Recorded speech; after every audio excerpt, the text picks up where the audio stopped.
Ha terminado las ferias estivales de Valencia desarrolladas esplendorosamente. 50 carrozas artísticas y 38 coches participan en la tradicional batalla de flores. A estos festejos asistieron unas 200.000 personas.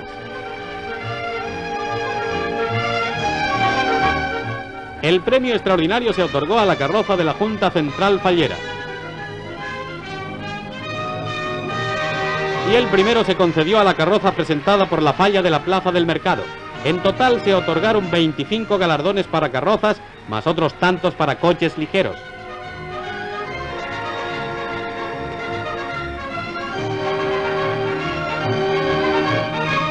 La ciudad del Turia supo hacer honor a su buen gusto ornamental en la alegre y luminosa atmósfera del Paseo de la Alameda.